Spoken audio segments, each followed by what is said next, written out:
Welcome to the CFOClub podcast. We're recording today's episode under the shadows of Table Mountain in Kenilworth, Cape Town.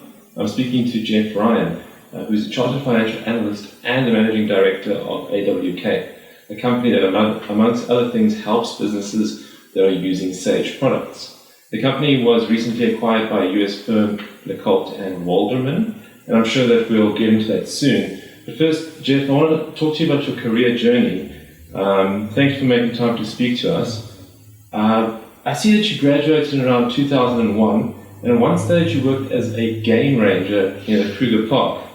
So, firstly, how did this come about, and what is more difficult, managing lions or managing an acquisition? Sure. Yeah, I'm a bit of a jack of all trades. The game ranger experience was something that I was looking forward to, actually. It came about as my friend had a contact in the Modern Game Reserve. So I had an opportunity to go work as a game ranger for a year and a half.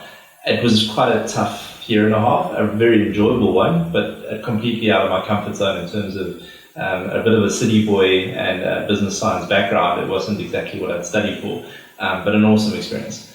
In terms of managing that and guest expectations, in terms of trying to find animals and then a merger, I think I'd rather do mergers sometimes. It's quite tough in terms of the environment you're working in. Animals aren't as forthcoming sometimes to kind of do what you want them to do. It was a very interesting year and a half. Yeah, it's a lion world. It is, it was very, very difficult. I've had some experiences online that were a little bit more nervous for myself than my guests actually were. But we came through it unscathed, so I'm glad about that. Are there any transferable skills from game ranging to being an MD? Very much so. I think, in a lot of ways, and the late Mr. Rattray actually passed on that. He said that it's a finishing school in a lot of ways. He wasn't so interested in what we'd studied as very much around how much you engage with people. And it was very much around relationships and making sure that the clients it felt very comfortable in the environment they were in. Obviously, you're in a big five environment, so they've got to feel pretty safe. And that's a lot to do with the game range and interactions. In the same way that when you're selling a product or selling a service for what your business is and engaging with clients, they're going to feel very comfortable with who they're engaging with.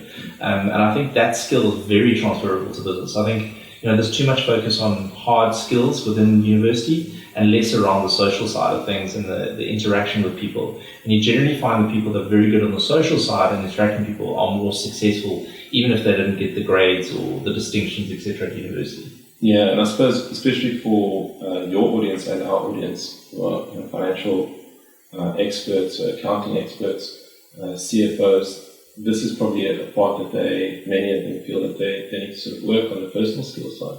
Very much so, and the old adage around accountant has no personality.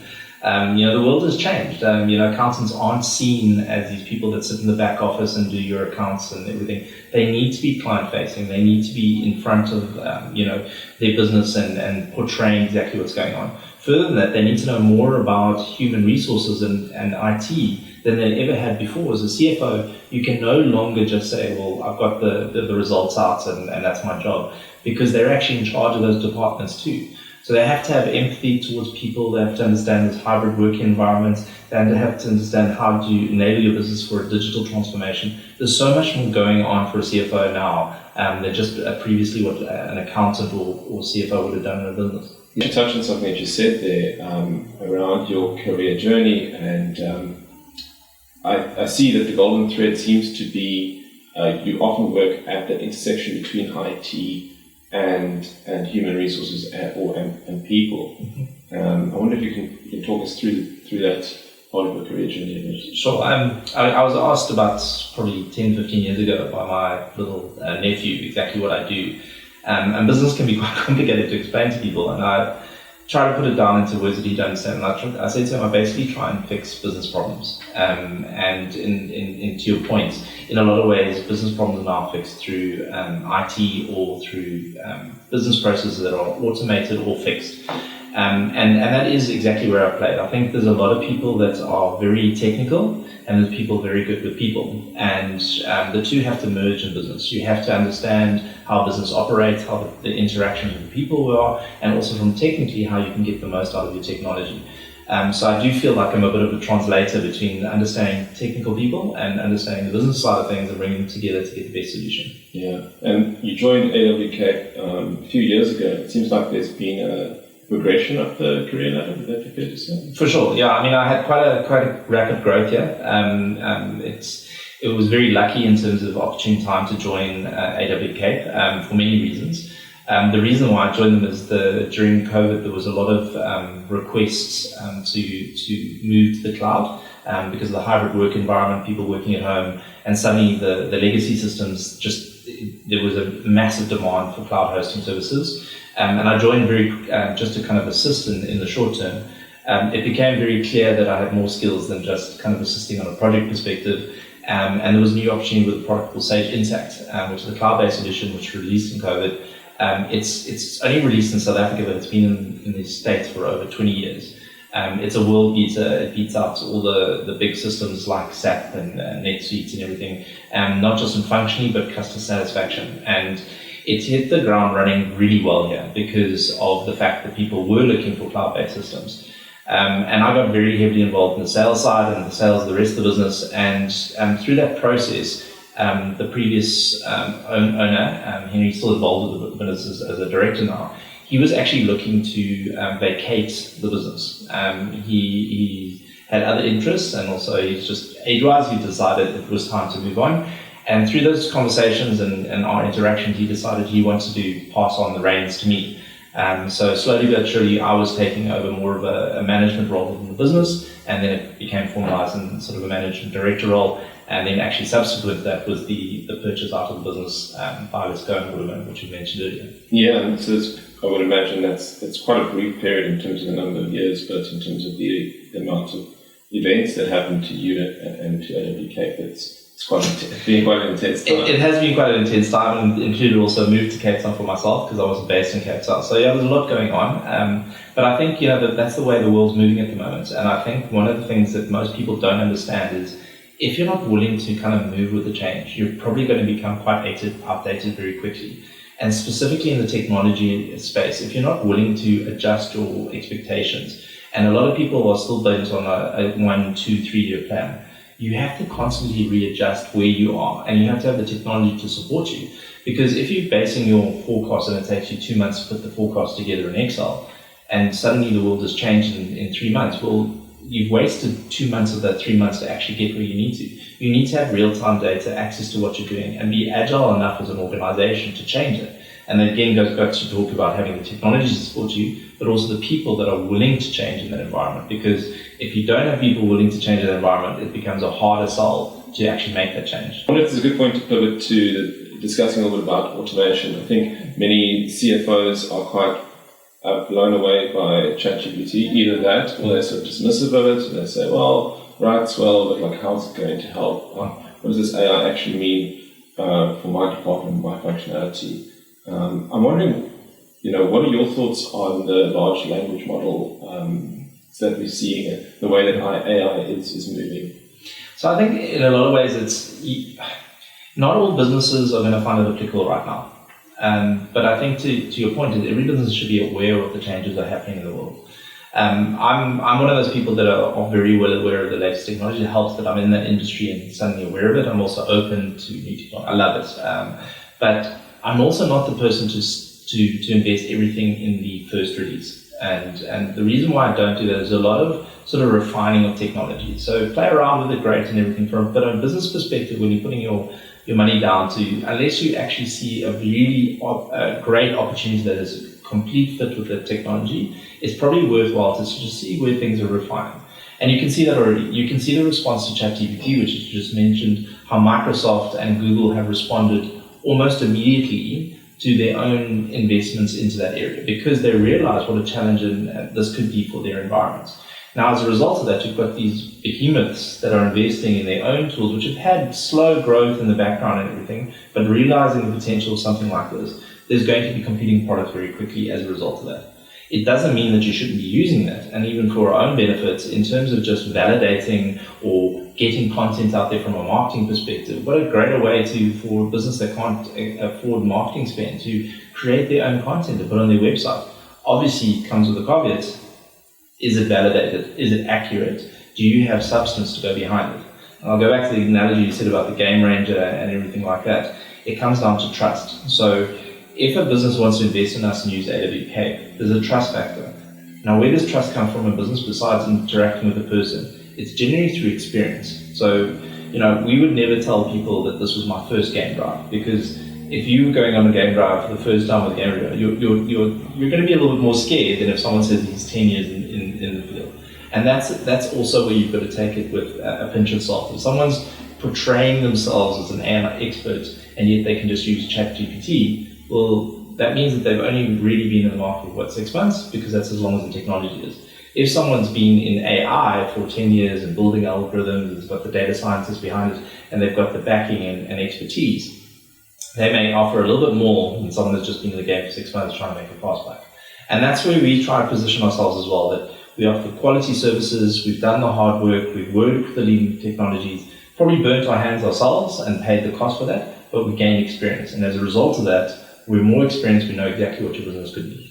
Would it be fair to say, based on sort of the last statements that you made, that Sage is very much at play in the AI space, that you are really integrating some of the technologies that we see in AI into Sage Interact in your products? They've invested heavily over the years. Even going back to, they had an interactive bot that learned languages. You went and spoke into it and created its own personality, which is kind of where a lot of the businesses have been playing around for the last 10 years.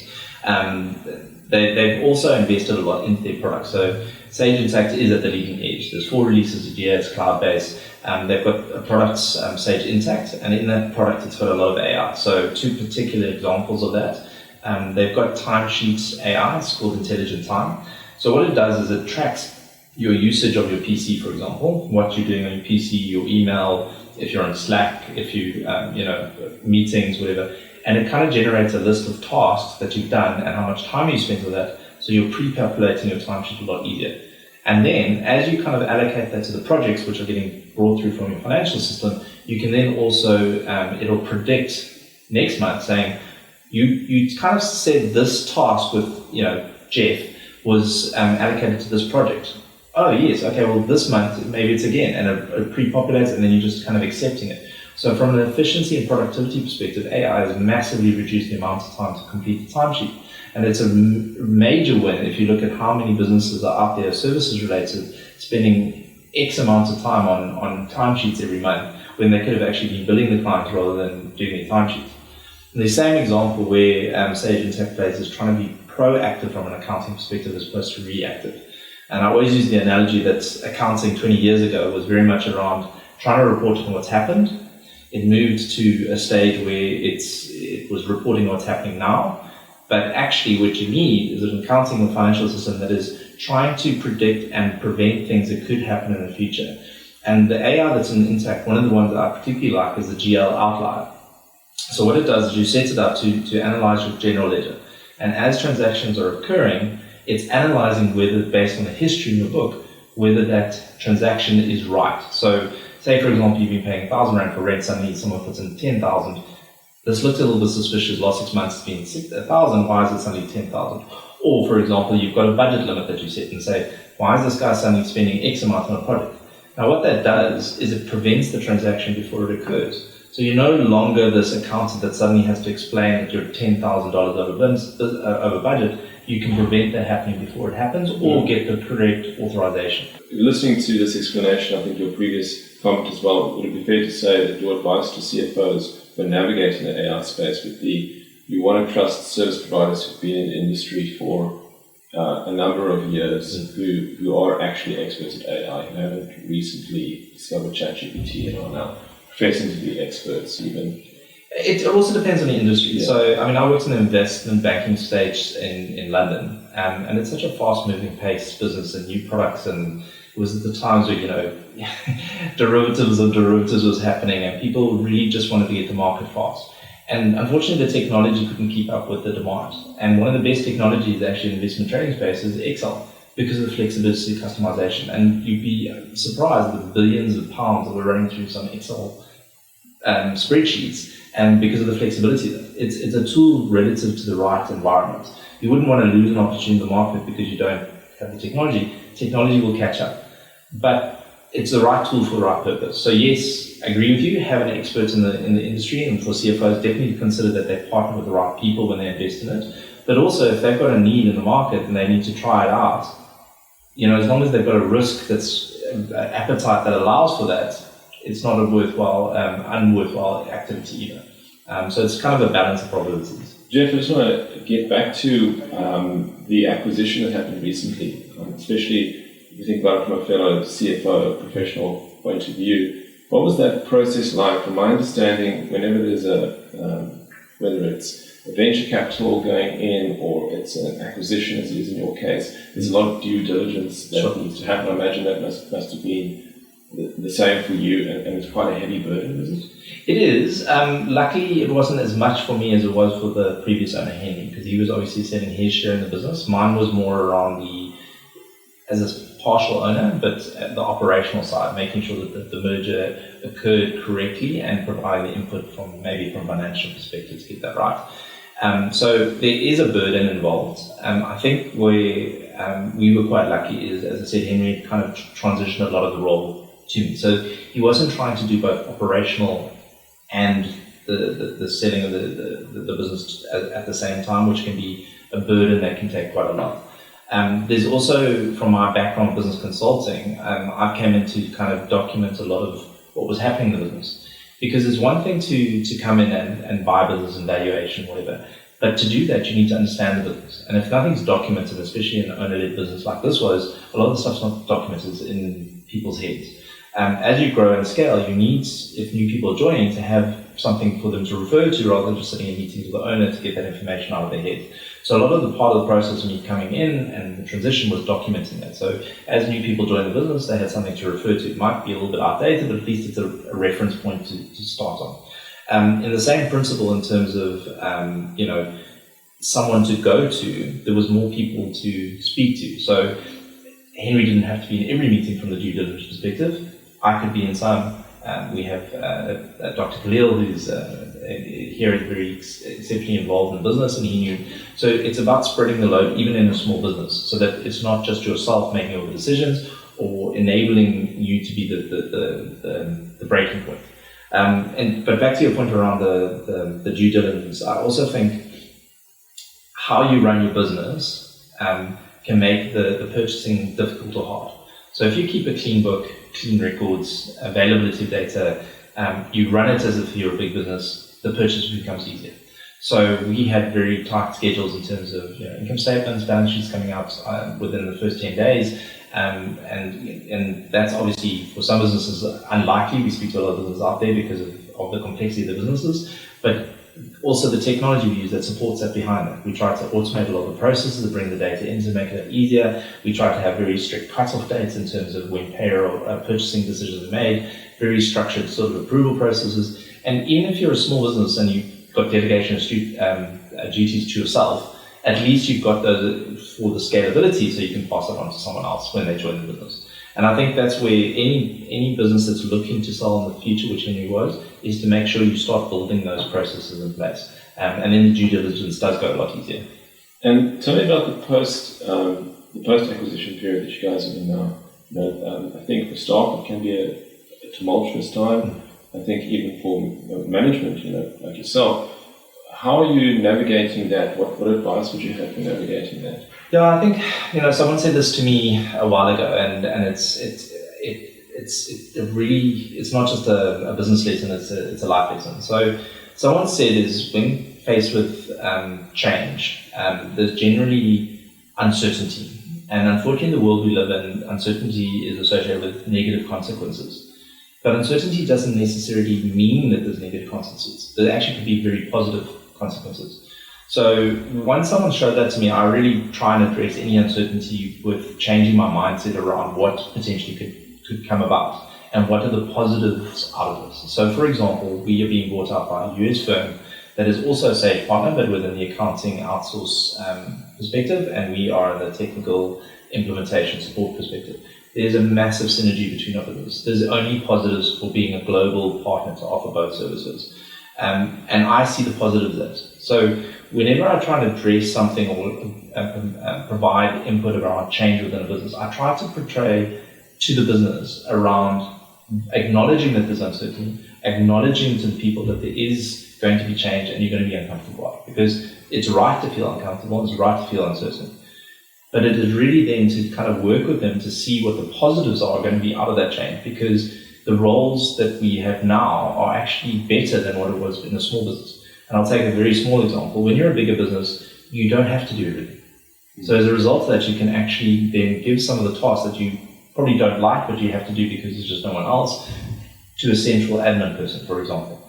So it's that sort of thing, working with each person and going through the restructure process, really defining what their role is, what they really like and where their passion is, and what they don't like, and making sure if they do have to, that it's less onerous by automating the process, the technology we said. But otherwise, maybe it's someone else's role and responsibility to take on going forward, because you've got more capacity within the big organization.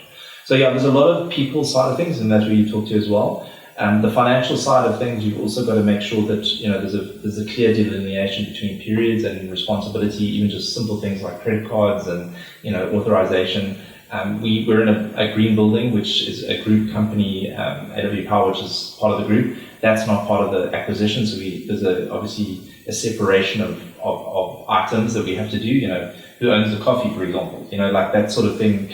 Sounds minor, but it is a splitting of business. It's a legal, contractual basis. You have to understand who owns what, who doesn't own what, and how the operating model is going to work going forward. So yeah, as long as you're amicable and everyone's working together to the same purpose, and you kind of give the why and work to, I think it can be quite a smooth transition. I'm not saying that every acquisition works like that. A lot of the time it's actually the opposite, and it's very much about cutthroats, removing people, and it can be a very difficult process. But even in the difficult process, you can still be a person and have empathy towards the person's situation around why their role is changing, why they need to move on.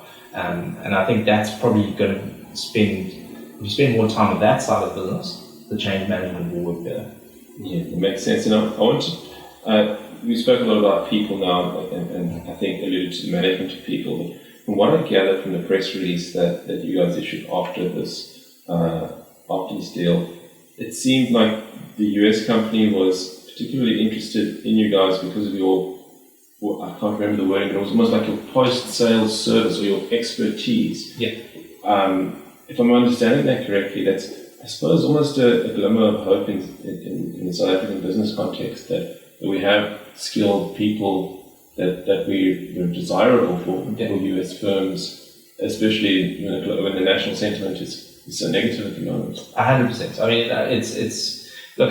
Everyone with sort of potential has an option in this country to stay or go. I believe that those with potential should try and stay and grow the country. That's my personal opinion, and I'm doing my best that I can by being an MD in this organisation. And it is because we have quality people. We are in high demand as individuals because, especially in the accounting space with the CAs and everything like we have, or in the financial and technical space, our schooling systems within that environment has still been pretty good. And we have very skilled individuals in this country. Obviously, the price point helps, but people don't want to invest in a country where the risk is high. We have load shedding, and there's crime, there's a difficulty in investing in third world countries that we are in certain aspects, and first world countries in other aspects. But in terms of the quality of service, and I think that's where South Africans differentiate themselves, not just working in South Africa, but working overseas, is that we are willing to do more than is expected of us. It has a lot to do with the high unemployment rate, is that when you get a job, you're just so super happy, you'll do anything and you'll do more than expected of you.